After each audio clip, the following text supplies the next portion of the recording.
Hello, everyone, and welcome to the Post-Crisis Chat, the Brave and the Bold edition. I am your co-host. You can call me Cookie, and as always, my other co-host who is with me. Hi, it's Randy. If you're a first-time viewer, welcome. Please remember to like the video. Please subscribe to the channel, hit that bell notification so you can be notified next week when we upload our next episode. Yes, it is such an atom-sized thing to do, but we really would appreciate it. It helps the channel grow, and we want to make this channel get as big as possible. If you're not a first-time viewer, we want to welcome you back. It's always glad to have you here. It's like having come for the holidays and stay forever. So we appreciate it. Absolutely. And please be advised, we're going to be talking about spoilers. These spoilers are decades old, but in case you want to be surprised, if it's your first time reading Swamp Thing, then, maybe don't watch. Or, do watch so you get a preview of the episode and you'll know what you're reading later. Today, we are going to be talking about Swamp Thing number 43. This is written by Alan Moore with pencils by Stan Woch, inks by Ron Randall. The cover is by Stephen Bissette and John Totalbaum. So, I just want to start out asking Cookie, and I gave him a little homework assignment to see if he could figure it out, and we'll see where he is. What do Swamp Thing issue 43 and Daredevil issue 227 have in common? Do you know? The only thing I could think of off the top of my head were they both nominated? Because I saw on the cover of mine it says winner of 1984 Eagle Awards. Does it have something to do with that? It does not. You're actually really, really close, but that's not what I was looking for. That's okay. We'll talk about it as we get into the episode, and especially at the end. This cover is great, dude. I mean, Swamp Thing's face looks surprised. Somebody's picking that fruit off of his back, the Swamp Thing yams. Now, one thing I did notice is this Swamp Thing version has some very autumn-looking colors, like it's the fall. And if we use the previous issue as a guide, this issue would actually be taking place in the autumn season. There's little details that make this book so good, and then that bright pink background, that just makes Swamp Thing pop. If I saw this on the stands, I'd be like, I need to see what's going on here, because that bright pink would catch my eye. I can hear it in your voice. You just basically verbally made love to the cover. The only thing I can say about the cover, I mean, it's a beautiful cover. I like it. I think I agree with everything you said. This cover, growing up, I remember having this issue, and I would always go back and look at it. I wasn't interested in Swamp Thing, so I didn't flip through it. I didn't read it. I just really dug the cover. So it was just kind of cool, actually finally popping it open and reading it. That's awesome. And so it caught your eye just like I thought it would, if it was sitting on the stand. That's so cool. As we get into the comic, we see the narrator is talking about Swamp Thing like he is Bigfoot. We can see Swamp Thing's yams growing on him, and one falls on the swamp floor. And next we see a hand that looks just like the hand on the cover picking up one of Swamp Thing's yams. I'm kind of glad they brought the yams back. It's interesting. We saw Abby previously eat a yam and go on her own little trip. So, presumably something like that's going to happen again. Yeah. I actually kind of forgot about yam trip. So I was a little like, okay, what are we doing with this issue? Like, what's going on with the yams? I do like the fact that the yams came back specifically so we can have a discussion about Swamp Thing yams. I feel like that's always an interesting topic, Swamp Thing jams. And I wonder if the yams were in an autumn issue of Swamp Thing previously. I just thought of that as we were talking. I don't know if they were or not, but it would be really, really cool if that detail was accurate, if that was correct, if that's what happened. Yeah, that would be like we'd have to kind of do a little bit of deduction work on that, like kind of map out the timeline of the release date. And because that would be kind of cool. But we got that discussion. Abby was discussing about how he was changing colors, and that's what made my brain go back to that. I can't. I mean, like sometimes my brain don't work so well, and I forget crap like constantly. I believe I forgot all about. So next we get a full-page splash of Chester, who will go on to become a very popular Swamp Thing supporting cast member. He's dressed in full hippie attire like it's 1973, and I admire him for staying true to his teenage, I'm guessing, fashion sense. We see a peace button, a fist button, which would be very similar to wearing a Black Lives Matter button these days. These buttons are up on his jacket, and he also has a knee patch with a symbol used by ecological activists in the US in the early 1970s. It resembles a theta warning symbol or a combination of the letters E and O for environment and organism. And if you look closely at the trees behind Chester's head, you can see that they are shaped like Swamp Thing's head. It's really striking how much we can know about a single person from just one panel of a comic, especially when it's this beautifully drawn. I've kind of really come to enjoy the fill-in issues when we get these different artists coming in, and I feel like the artist they got for this particular book was perfect. I think he nailed this book like hands down. This is who you wanted to draw this particular. And something I just noticed that backs up the fact that it's fall is we have fall leaves coming down in this panel. That even further points out that this is happening in the fall. Now next we see Chester tucking away the Swamp Thing yam into his bag.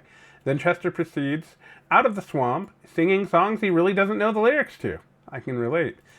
He's trying to hitch to Baton Rouge. Then we see Chester arrive home. He has a poster on the wall from the famous Allman Brothers concert at the Fillmore East in New York City for March 1971. And I was unaware of this, but apparently a famous live album was recorded at that concert. I'm not a big Allman Brothers person, but that's pretty cool that he's, again, staying true to his teenage roots. We see some bongs set about the room, speakers hanging from the ceiling, and a copy of Zap Comics by Robert Crumb, an underground comic from the late 1960s. You know, seeing Chester's plays really does remind me of me, but fast forward 20 years. I have concert posters hanging in my office walls from the mid-90s. I still dress the same as I did in 1995, and I even have the same haircut as I did in 1995. I can really relate to Chester here, and the art just remains phenomenal. This Stan Woch guy has a future in comics, I'm sure of it. Next page, we get a bit more of Chester's pad. He has some books on botany and plant identification. There's also a poster on the wall identifying different types of mushrooms. Topic is that it kind of makes sense with the mushrooms because I mean, like you kind of get the sense that he's a bit of a hippie and a druggie. I mean, you got that song and everything. So, like obviously the mushroom thing definitely makes sense. He's definitely like. So in addition to that, there's a book called The Politics of Ecstasy, which I looked it up, is a 1965 book by Dr. Timothy Leary. Leary was an advocate of recreational drug use and psychedelic exploration of consciousness. So over the bottom portion of the panels, we see Chester getting his rolling paper, roach clip, etc. together so he can roll a joint and smoke it. The attention to sequential storytelling here is awesome, but also very subtle. Did you catch that when you were reading? I did not know that's what he was doing until you just pointed it out. But yeah, I did notice the sequential storytelling because I pay close attention to that. You know, like trying to study comic book art, trying to become an artist at some point myself. My old butt is probably past my prime, but I'm still trying. So it's like I do kind of pay attention to that stuff, and I love they do that because that's something you can only do in comics is slow down time in particular sense. It's interesting you would point out that it slows down time. Like, I've been reading since 1991, so I'm used to how timing takes place in comics, and where you're here, and then you turn a page, and all of a sudden you're over here, and it's 3 days later, and there's different people, and you're not even sure what's going on, because this is something new that's being introduced. It's just something you get in comics, and it didn't occur to me that most people who don't read comics wouldn't understand that, you know, that fast forwarding time. And then you're talking about how it slows down. You're absolutely right. And it's just such a cool medium to be able to do things like that. Yeah, it's a thing that you see it as much with modern artists, I've noticed a lot of them don't play with time the way a lot of the artists from the 80s and the 70s did. Like, I mean, you mentioned the connection between Daredevil and, I mean, obviously, I'm not sure entirely what issue of Daredevil you're discussing, but it's the 80s, so it's got to be a Frank Miller issue, obviously. I mean, Frank Miller was pretty much 80s Daredevil.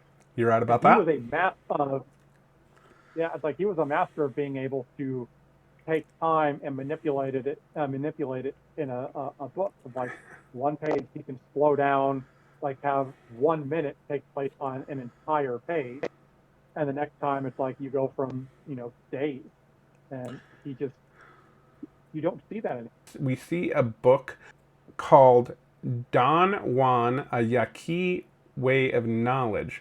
I looked that one up too, and it's a 1969 book on a spiritual journey involving hallucinogenic plants by Carlos Castaneda. Chester is nothing if not consistent. Um, and then someone arrives at Chester's door.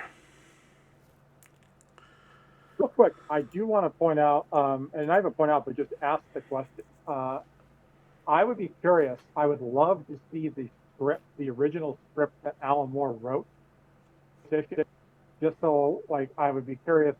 Was he the one that was dropping these little tidbits of knowledge, these books, and these references in the posters, or was this the artist that added that to the book?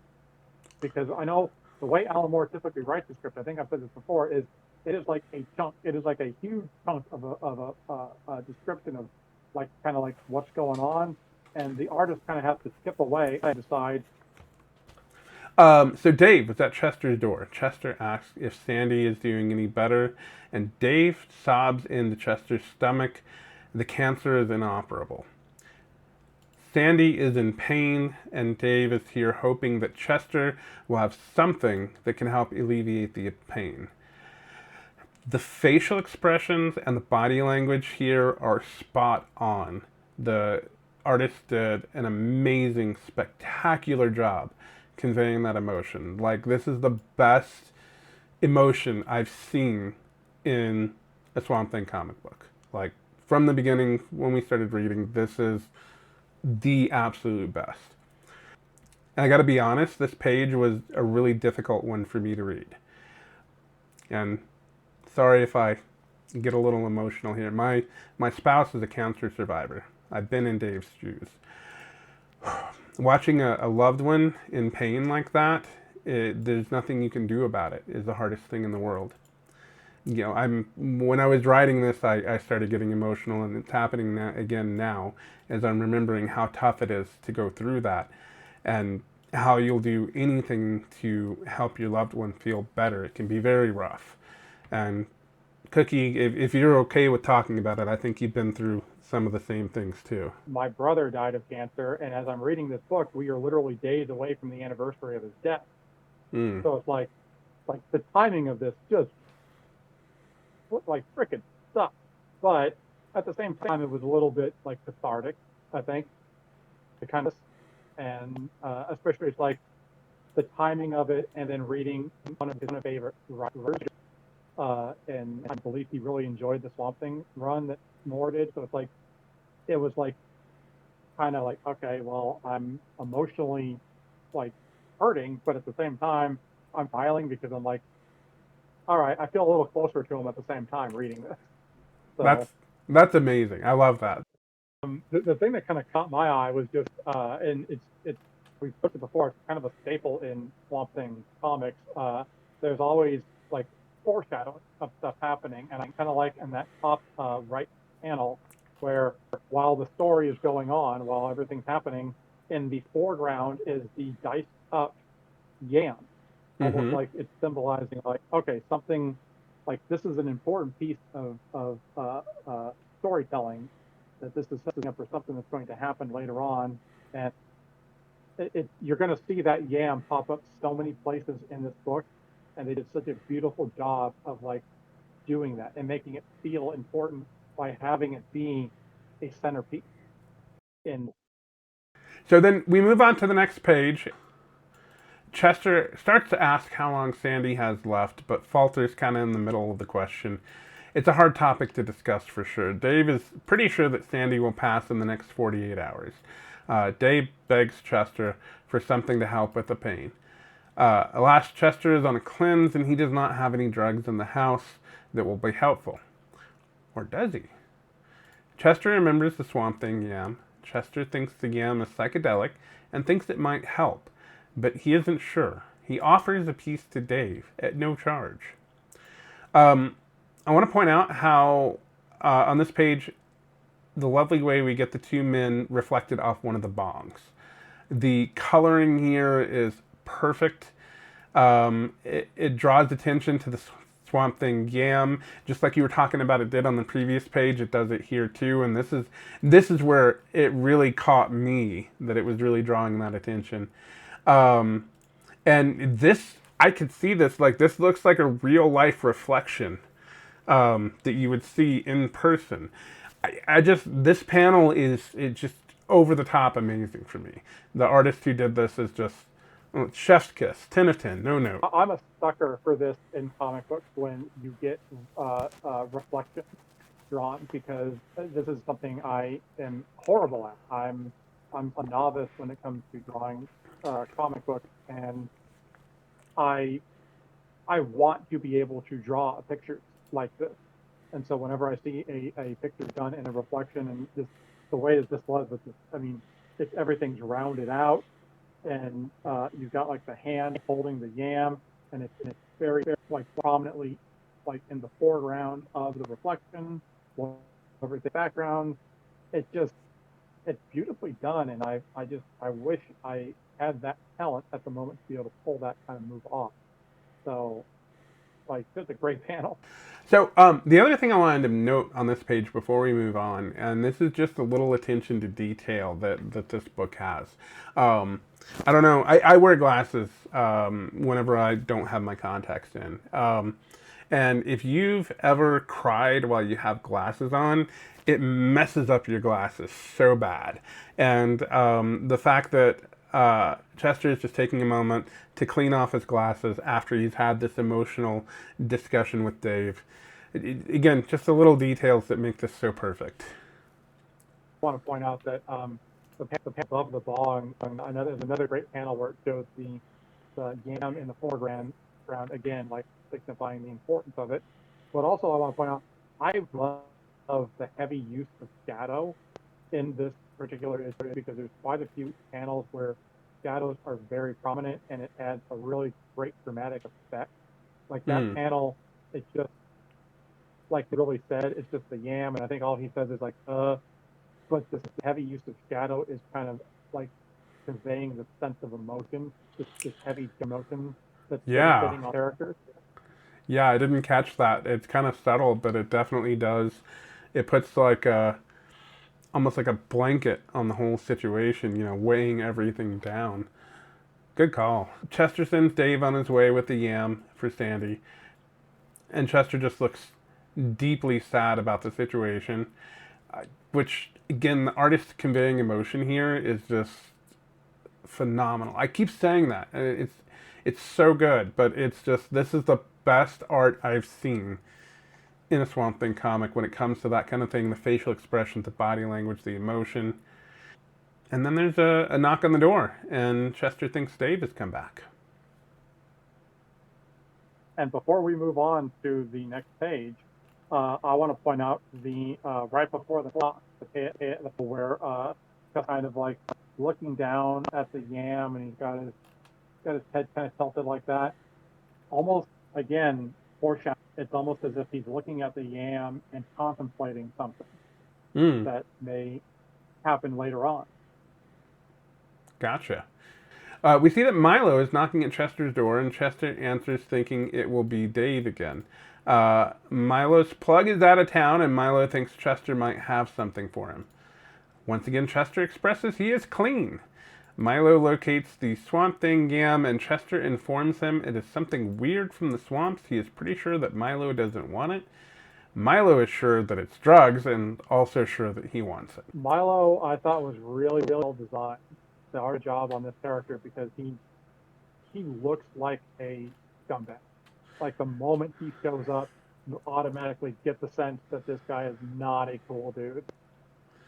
I Slimeball was the word that came to mind when I saw him. So yeah, we're on the same wavelength here.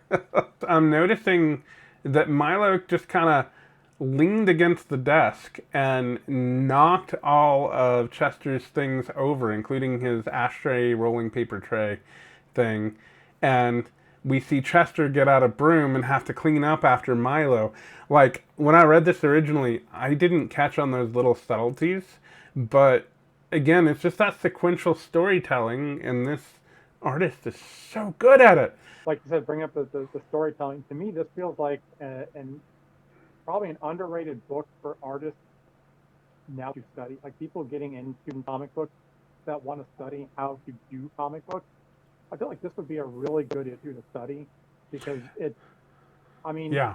like these opening page, nothing is really happening. It's just a group of people talking, but they're like progressing the story in a way that feels natural, not just through the writing, but through the art. Everything feels real, natural, and grounded.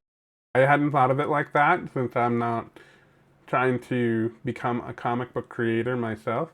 But you're absolutely right. This issue is a masterclass in how to draw a book.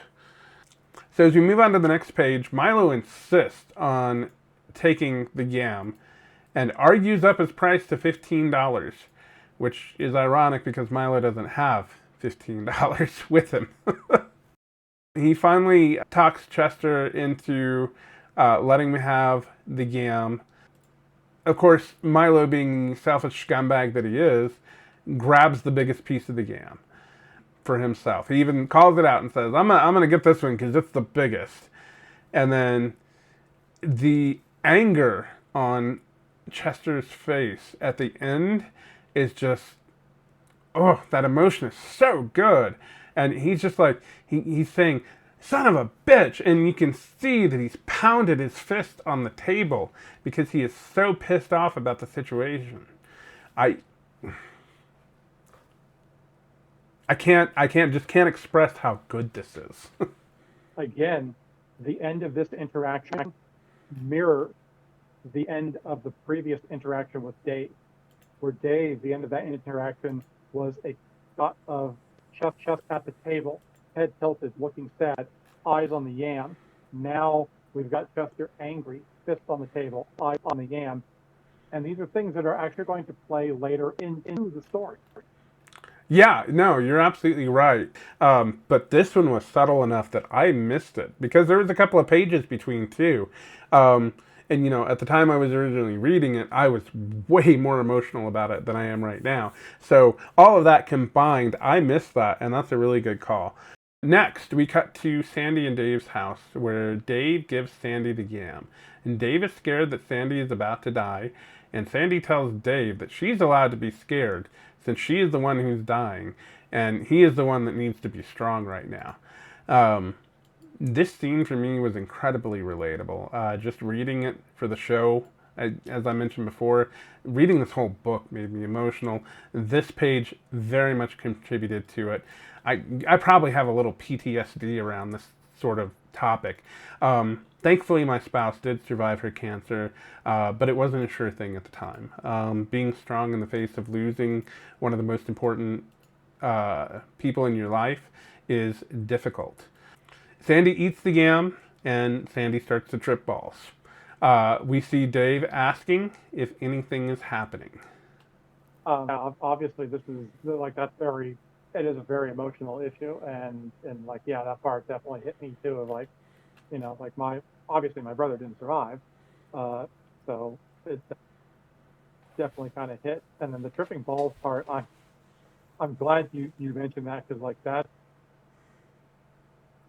panel, man, is just the whole emotion. Like she looks sick, she looks like she's about to die, and so you kind of get that sadness, like in her, and then the way it just bleeds into the psychedelic aspect of where the journey we are about to go on with her is just really, really well done.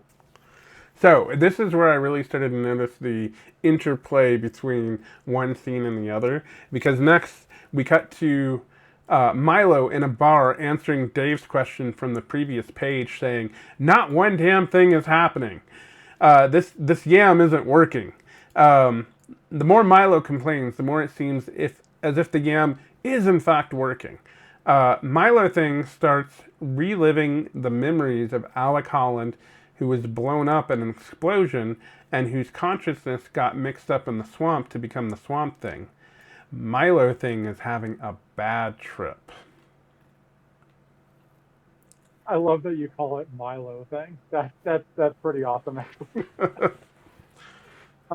Yeah, no, it's interesting because this is where you're going to start to really notice that it's the contradiction between the two characters going through this experience and the emotional journey that they're going on. Milo being not just basic bag, but the anger that the man has, and probably fear as well. And then with Dave, it's like with Sandy, it's this totally different emotion and a totally different journey, and it's just kind of cool to see the contrast. The blonde man in the background is going to show up later in the book. We see Milo screaming, "I'm on fire! Oh my god, I'm gonna die, I'm gonna die." And on the next page, we see Sandy and Dave, and Sandy is talking about life. It's all life. Milo's over here dying, and Sandy's like, life. And Dave doesn't get it. And she's like, you, me, Felix, everything. It's all the same thing, like an ocean, but all divided up and contained in separate bottles. And she calls David beautiful. Sandy is still very much tripping balls and enjoying it quite a lot. Says she can see how all life is connected and wants to be helped outside. I like that. I like when Alan Moore gets into the existential and starts delving deep into these almost holy experiences, which is interesting because with Sandy dying and the way she's talking about life and everything, and as you see in the midst of her trip, she's kind of got this gold, angelic, celestial look, with almost like she's a part of the whole universe, and the whole universe is within her, and it's just a beautiful looking design that they did for her as she's in the middle of this. I also want to point out the cat. The cat is connected to life, and the cat looks badass in the artwork. In the psychedelic part of the artwork, it's almost as if Alan Moore likes cats, maybe a little more than he maybe likes other creatures. I'm sure that's not foreshadowing. I mean, that's a possibility, and if it's the truth, then it just makes Alan Moore a cooler person. One other thing I want to point out before we move on from this page is Sandy gives Dave a kiss, and he says he can taste some of the yam on her. She has, as we'll find out, transferred a little bit of the psychedelic power over to Dave. And from the previous Yam issue, I'd like to remind everybody, this is how Swamp Thing sees the world all the time. This is Swamp Thing vision right here. Sandy's like, you have to help me outside. And then we go to the next page where Milo is being thrown out of the bar by the bartender who has said that people aren't allowed to do drugs in his bar. The way Alan Moore is writing this, having the characters' dialogue and circumstances play off each other is just phenomenal. This is one of the reasons I love Alan Moore's writing. Milo remembers himself as emerging from the swamp as Swamp Thing, and he is freaking out because he can feel the bugs crawling around inside him, and he's remembering everything Swamp Thing remembers. Also, Milo Thing is unhappy with the plants and roots that are suddenly growing all over him, as he looks down and sees himself as Swamp Thing.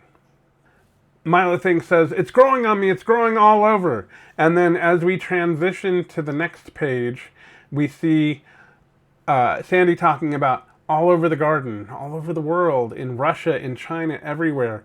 She asks Dave if he can see it, and Dave's like, "I don't know. It seems sort of fresh and vivid, but Sandy, we're getting wet out here."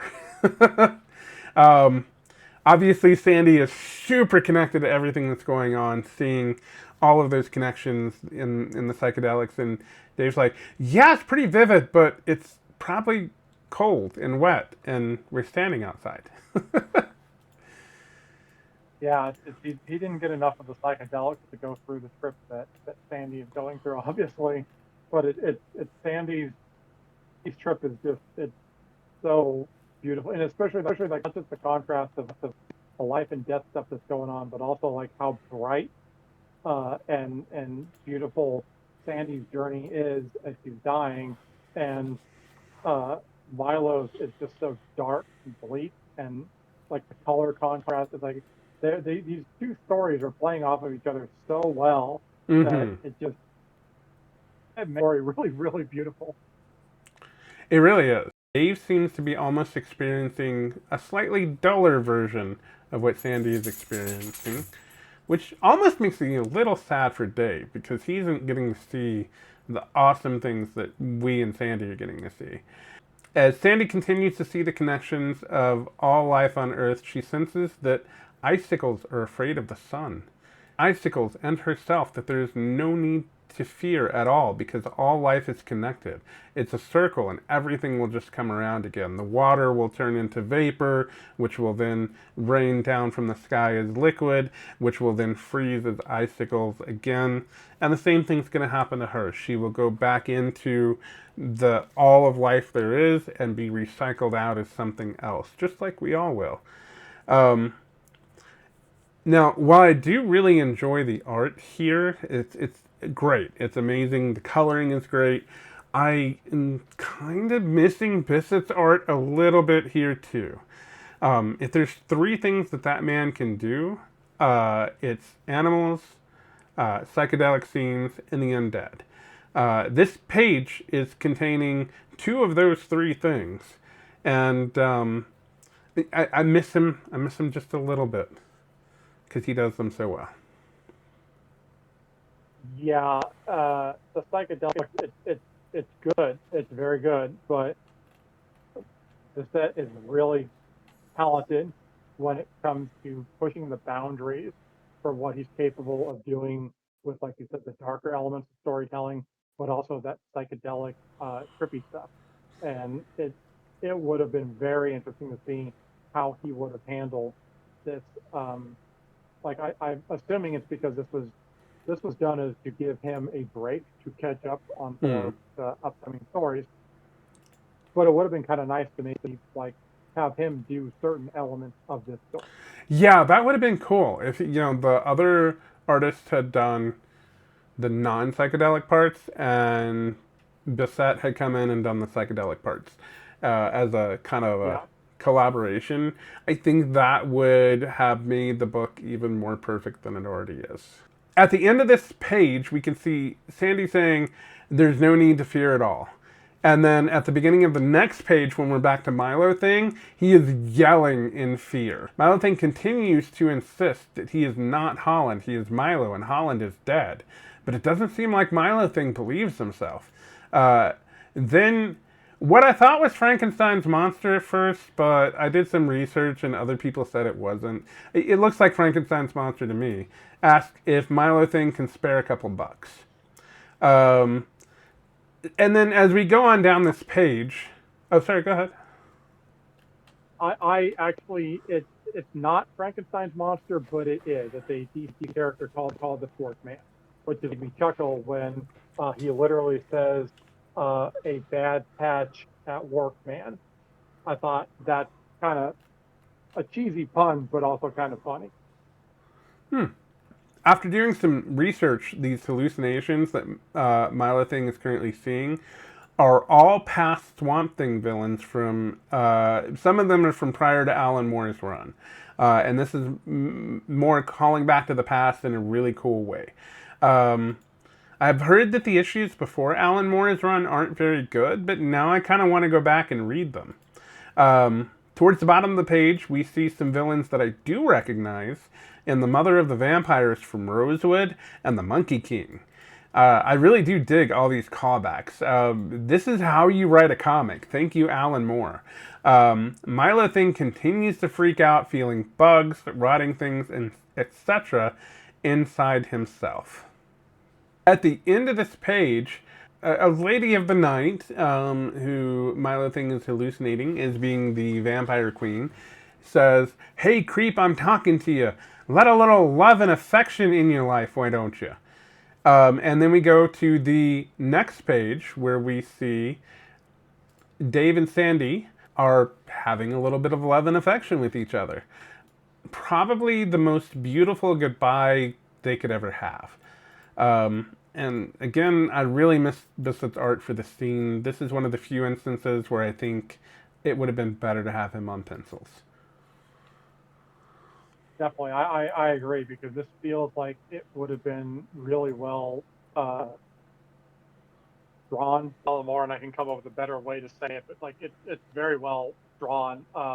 But it would be much better if it was Bissette, because I feel like he would have been able to kind of like make this look a little bit more sequential, or just like psychedelic. Page, the love and affection page between Dave and Sandy, when we get to the end of that page, it says, "Let's run through it one last time," because this is going to be their last time together, which again is already, it's making me really emotional talking about it. This page where it literally says running right at the top. So we're doing that transition from one page to another. And then in addition to running, we've got sobbing, whimpering, splashing in sticky puddles, stumbling through the driving arterial rain, running through Monster City. He's hallucinating all these monsters. Is that the same werewolf from the werewolf issue? I think supposed to be. Looks like there could be some other villains there that I'm just not familiar with. Yeah, it looks like there's a zombie back there too. So zombie from the storyline. No, good call. Absolutely. We also find out that Milo Thing is a drug dealer himself who sold heroin cut with rat poison. That's not going to come back to bite him in the ass. He also pushed his girlfriend down the stairs so that she would miscarry. It's been a while since I brought up Alan Moore's apparent hatred of dogs. But here it is again. He likes cats, he hates dogs. We see that the kids are burning a dog in an alley. Not once have I seen a dog treated nicely in Alan Moore's comics. And it's never the dog's fault. It's always the people. But here's the thing. Maybe it's not that he hates dogs. Maybe it's that he recognizes that people love dogs. So he's using them as a way to kind of like hit that nerve with people to show how evil these people are by killing such a beloved animal. Then why doesn't he do that with cats? Because maybe not as many people love cats. I mean, from my experience, not as many people love cats as dogs. I think Alan Moore hates dogs. Anyway, Milo Thing continues to see horrific things.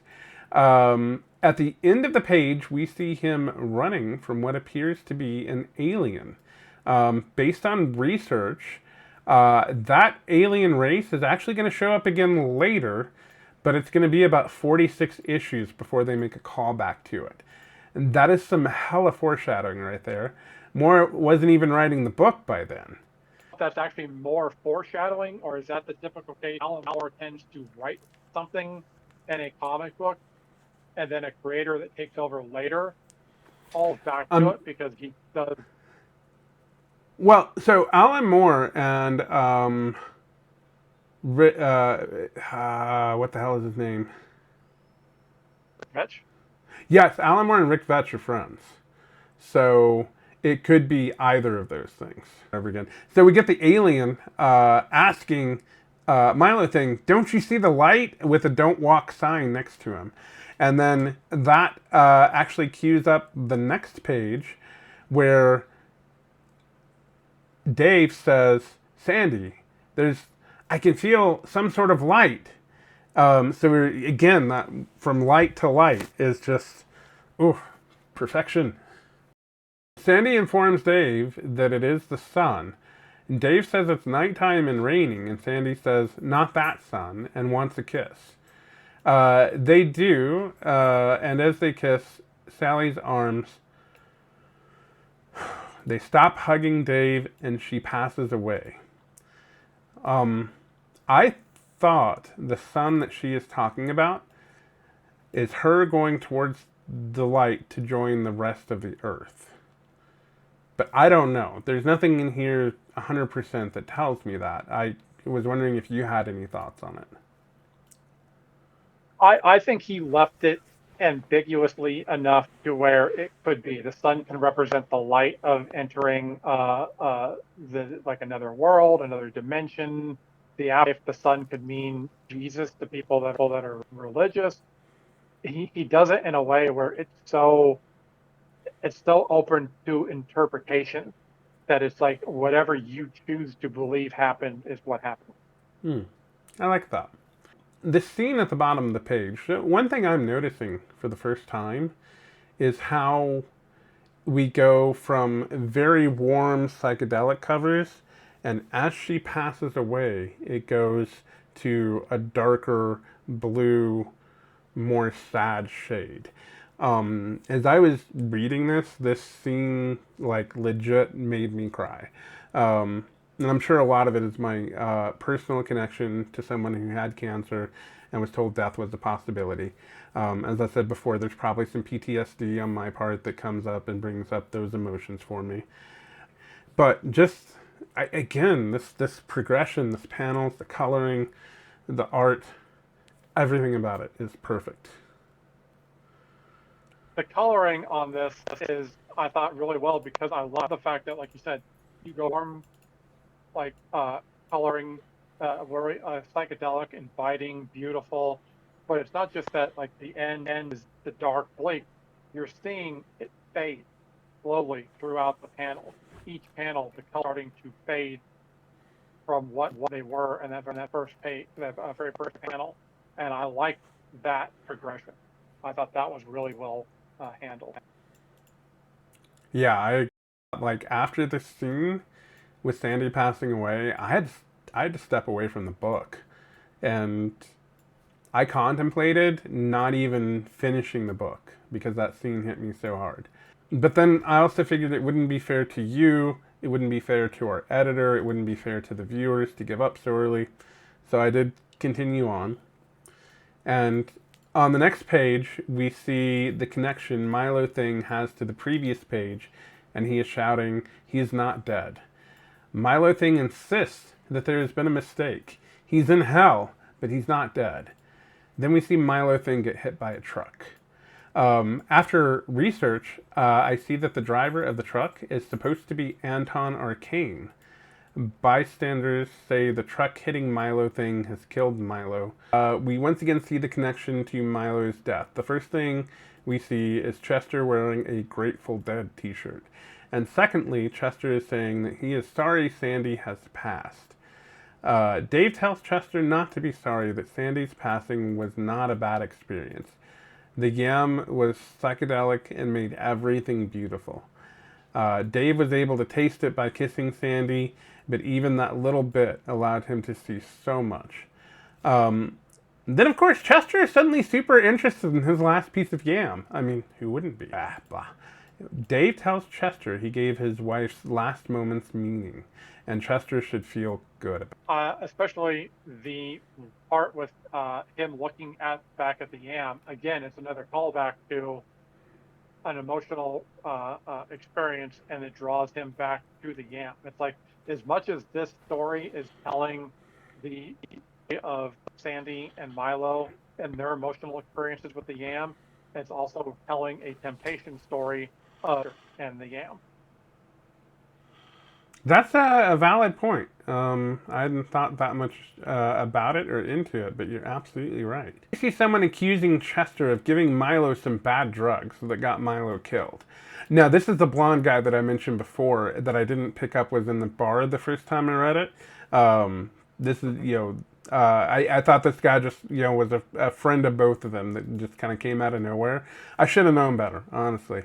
Chester insists that the other person who got some of the yam had a good time. Chester, rightfully in my opinion, thinks that the stuff brings out what is really in a person already, as if the yam is some sort of a cosmic litmus test. You eat it, and it tells you if you are a good or bad person. Chester's visitor wants some for himself because it, quote, makes people unbelievably screwed up. And I have to call out this dude's face at the bottom of page 21. The art in this issue is great all across the board, but that face just made me laugh. And honestly, after how heavy this issue is, I kind of needed that. The guy's face resembles the face of what is that? Nuke face? Was that who it was? The Swamp Thing. Like if you look at his face, almost kind of a little bit of resemblance, and it would be hilarious if, since there was so much homage to previous Swamp Thing characters and stories and villains, if that was kind of hinted at in there. Yeah, I kind of see what you're talking about. One other thing I want to call out on this page is the blonde guy stealing the yin yang paperweight. When I originally read through this, I did not catch that he was picking up the yin yang paperweight and putting it away. But on the next page, I think it's going to call out that Chester notices that his yin yang paperweight is missing. And I went back to look and see if that was a reference to something that happened earlier. And sure enough, there it was. When I first read it, until he referenced it on the next page, because like I said, I was like reading it with glasses, and the glasses work beautifully with the words, but the pictures aren't as beautiful looking with glasses for me.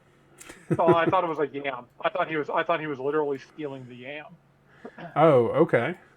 Then Milo throws the guy out and then notices later his yin and yang paperweight was lost to theft. And then Chester contemplates whether or not he wants to try the litmus test. He thinks he's a good person, but then argues with himself that he still eats meat and thinks some pretty bad things. He regrets things he said to other people when he was feeling bitter. He praises himself for never hitting a woman and decides in the end you are as good as you think you are. Okay, so Chester continues to contemplate eating the yam. He spends time staring at it and almost puts it in his mouth, but then decides not to. On the last panel, we see the yam front and center. We see Chester in the background. And then the shadow on the wall is the shadow of Swamp Thing, which I actually did not notice until right this moment. Oh, really? I caught that when I first read it. I figured you did too. Well, that's why we do this. So, you can pick up on things that I missed, and I can pick up on things that you missed, and it makes it a better experience for both of us. It's why we're the perfect team. I'm the brains, you're the beauty.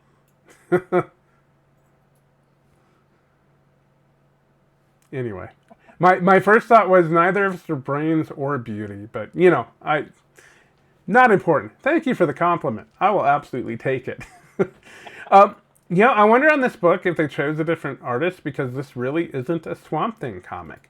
I mean, he makes a cameo appearance here and there, sure, but this is really a Chester comic. Dave, Sandy, and Milo play supporting roles, but this comic is really about meeting Chester and learning what he's all about. What do you think about that? I could see that, because it definitely like there was way more human emotion in this, focused more on these characters and the emotional spectrum, I guess you'd say that they were through at the time. And I feel like, aside from the psychedelic aspect of the book, you would not have wanted Bissette to draw this particular issue. I think you're kind of right about that. And I was thinking also about Chester. I think Chester is the reader's insert into the story. Over time, in the future, he's going to become more aware that Swamp Thing exists and how strange life is with the elemental. I think Alan Moore makes Chester so relatable with some really generic traits that almost anybody can see themselves in Chester. Like I was talking about earlier, I saw myself in him because he dresses like he is a teenager. He listens to the same music he is when he was a teenager, and I'm like, I do those things too. And I think that's honestly a brilliant piece of writing from Alan Moore is giving us somebody who we can see ourselves in the comic book like that. Really.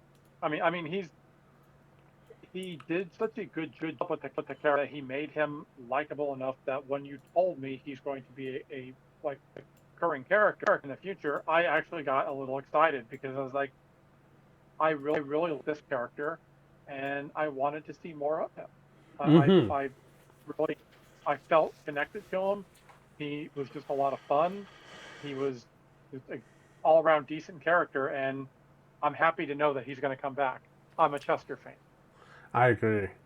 Um, so, rating time.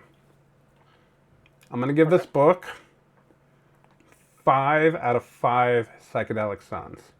And I double checked my notes, and I have never given a book a perfect 5 score until now. If this book can make me feel that emotional, have all that great art with the facial expressions, the body language, it deserves the perfect score. However, I will acknowledge my own personal connection to the situation in this book, and I'm 100% positive that that is causing bias in my score. That's okay, though. I don't mind being biased in this sense. I'm going to agree. I mean, I feel like I've been giving out fives a little too easily, but at the same time, it's like if I really enjoy something, if it just like fits with me, and I'm like, damn, I walked away like really enjoying this book. It deserves a five in my opinion. So I'm giving it a five. I mean, it definitely emotional response hit me at the right time. I mean, like for those people that are like don't believe in, I'm not going to say miracles, but like just like that perfect moment at perfect time kind of crap. This hit at the right time. Like in my life, I needed this book to be read. So Hmm. That's super powerful. I'm glad this came up when it did. Now, definitely. I promised at the beginning we're going to talk about how this is connected, how this issue is connected to Daredevil 227. So this Oh, issue, wait, okay. hold on. She doesn't have. I don't think they print the letter pages in the versions that you read, do they? Do they No, reprint the letter? I do not have letters Okay. pages, sadly. Okay. So I tend to always look at the letter pages in comics when I'm reading them because you get random things. Like one time, Todd McFarlane wrote a letter to a comic book. I forget which book it was, and it was before he became Todd McFarlane. We have an instance like that in this slump. There is a famous filmmaker who wrote a letter in this particular issue of Swamp Thing that got published. So the filmmaker was David S. Goyer. I am not familiar with that name off the top of my head. He is a writer and director who worked on the Blade series for Marvel. Oh, I believe he did some work for Christopher Nolan's Dark Knight trilogy, and okay. he was also a maybe writer director on the Constantine series that NBC had picked up. And I think he was attached to a Swamp Thing movie at one point. Oh, that's awesome. We did. I did want to go back and talk about this issue's connection to Daredevil 227. So this issue was nominated for Best Single Issue in the 1986 Jack Kirby Awards. How it was nominated and didn't win is impossible for me to understand. I should look up who did win that year and see if it's really better. I somehow doubt it. That's what I put in my note. So, I went and looked it up. It was Daredevil 227 by Frank Miller that won Best Single Issue in 1986. Every other category Swamp Thing was nominated in, it won in terms of the other Jack Kirby Awards. So I feel like they were throwing Miller a bone with Daredevil 227. But you know what? I went and read Daredevil 227, and it was a damn good issue. Like, I am not a Daredevil fan. I barely made it through the Netflix TV show, the first and second season of it, and it's okay. I'm not a Daredevil guy. And the book was about Kingpin finding out who Matt Murdock is and absolutely destroying Matt Murdock's life, both literally and figuratively. But I don't think it comes close to living up to this Swamp Thing issue. And I think this Swamp Thing issue should have won Best Single Issue, in my opinion. But I did also want to call back to what you were talking about, comic book timing, speeding up, slowing down time, things of that nature. In a single issue, I saw Kingpin find out that Matt Murdock is Daredevil, and Kingpin took away everything from Matt Murdock, except maybe Foggy. I was curious. I was glad you clarified, because I was really curious what issue or what the issue was about, because I haven't read Miller's Daredevil. That is on my list of must reads for me. I want to read Frank Miller's Daredevil because I heard like many amazing things about it. We should do that after we get done with Swamp Thing. We probably should, because I'd be very interested in reading it. In fact, I may even have, again, the complete run physically. I don't That's know. awesome. I have to double check. But I thought first it was going to be an Elektra issue, because I know those are like the issues that everyone goes like balls to the wall over, is whenever Elektra appeared and Miller's. Well, that's it for tonight, folks. We want to thank you for joining us. We actually had a blast doing this particular issue, so we're glad that you guys were here to watch it. Obviously, as we always say, we do this for the love of the comic medium. Absolutely. If you can spare a few bucks, please join us on our Patreon, where we have our post-crisis chat book club for our members. We let our patrons get their say on the book, and we'll read some of those comments on the channel when we record. You can also find us in Blue Sky. The link is down in the description. And also, don't forget to check the description for the links to our Amazon affiliate page. As Randy's showing you, you can pick up the book we're reading tonight, The Absolute Swamp Thing. If you want to pick it up there, you can also pick up the collected editions. All kinds of different, ways you can pick this book up and read it. If you do that with the Amazon affiliate link, we're going to get a little bit of the kickback on that money, which we would greatly appreciate, because I could get better equipment. I'd just like to take a moment. I was showing out the slipcase of the Absolute Swamp Thing just a moment ago while Cookie was talking. But I would like to show you how gorgeous this book is. I mean, and it's, you can't tell, but it's fuzzy, like it's covered in moss. And the colors in here are amazing. Here's a little preview of our next episode.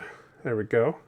That's the cover of the next issue of Swamp Thing that we're going to do. Check out those colors and how good they look. This is what you get when you have the Absolute edition. And it comes with a bookmark ribbon. And an extra added notice.